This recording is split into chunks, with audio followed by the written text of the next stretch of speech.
Hello, beautiful people. So, as predicted, no footage.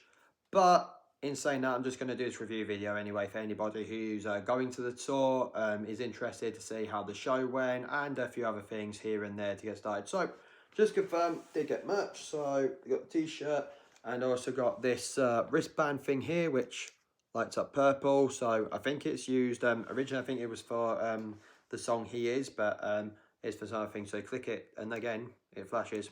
Click it again and then finish off. And I also got a wristband here, which to match my other ones, because I haven't seen these being sold for a long time, so that was really cool. Now, in saying that, the merch is expensive, which is not surprising, because that's the way it is these days. But just to put this perspective, this was just the Hydro prices. I can't say the same for other venues because they might have some different things about it anyway. But the shirts, this shirt was about 45 quid. These cost about 20 and this cost about 10 quid. So yeah, just to put that in perspective. Anyway, the currencies might be different for other shows and stuff. For everybody who's going to see it outside the UK and other parts of Europe, stuff like that. So just a wee reminder. But anyway, so I'm just going to talk a bit to start with about why phone use was banned, and that was to do with this company called Yonder. Now, Yonder have been around for a few years. They've had these like magnetically sealed pouches, which you use to put in your phone, and then you seal it tight, and you can only get it open again if you get it opened by these like magnet things. So yeah, originally it was meant to be just for schools and educational settings, stuff like that, to try and reduce phone use amongst kids and stuff like that. But other artists and stuff took it upon themselves to partner with Yonder to have it introduced at their shows. Now, Ghosts were the same in that regard when I think it was Tobias Forge signed a partnership deal a couple of years ago, right before they filmed the Kia Forum shows. Well, when Ghost did the Kia Forum shows, that is. Hence why I was getting professionally filmed. So they did it there. Now, because it was a partnership deal, if I remember correctly, that means that it has to be for every show of the tour. So yeah, it's something along those lines. I don't know exactly the full story, but yeah, that's something that's something that's to do with it. For those not familiar with Yonder, I'll put a link in the description to just say what it is, and to anybody who's not done Yonder at a concert before, what you'll be expecting. But for all of us who've gone to Glasgow and Manchester, you already know the drill. So yeah, that's that part of it. So as for the show itself, I'm just going to go through. I've got the set list sitting here so I don't forget anything. So I'm just going to go through it. But before I even get onto the set list, I need to talk about something that happened tonight at the Hydro specifically. Now, when we were all queuing for doors, I, like most other people, were expecting the doors to open at 6:30. That didn't happen. We waited another 45 minutes outside in the rain, and it wasn't really good. But I think there was a specific reason why. And from what I heard, again, I don't know this full story. So just, again, like with my Yonder story about the way Yonder came about, just take this with a grain of salt. But yeah, apparently, from what I heard, the barrier surrounding the front of the stage wasn't even built by the time the doors were meant to open at 6:30. So everybody had to be held back. So yeah, from what I saw, VIP got in the external doors, but everybody who's general got held outside. For what reason, I'm not too sure. And if this happens at any other shows, then don't be surprised. But I'm sure it'll be fixed in the next few shows. But that's just something that happened tonight, so just be wary of. But eventually we got in. But the good thing was, because it was 2 hour wait and there's no support for these gigs as well, between the doors opening and Ghost going on, well, it turned into more like an hour, 15 minutes by the time we all eventually got in.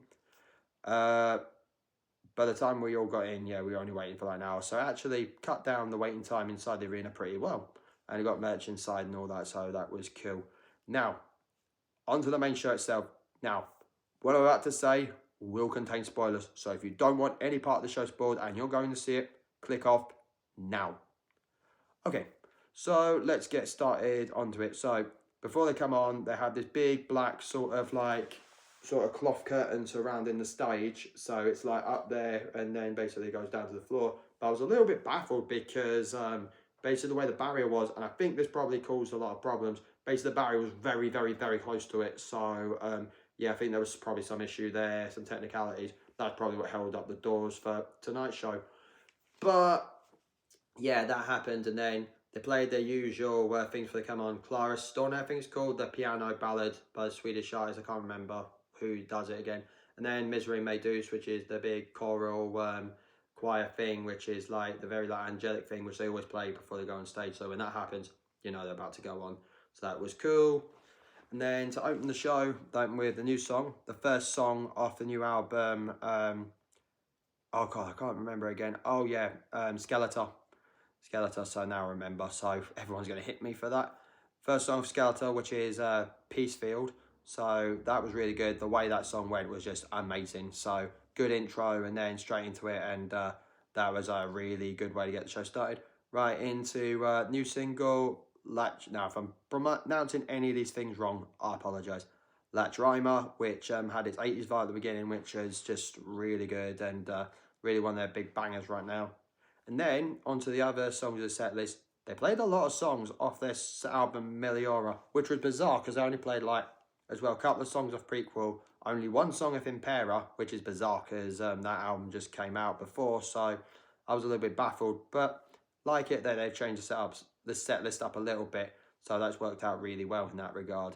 And then straight from that, we had From Pinnacle to the Pit, Majesty, Futures of Foreign Land, which has only had its second outing live since they had it in the Right Here, Right Now film last year, but they've only debuted live in the last couple of nights. So to anybody thinking, is it good live?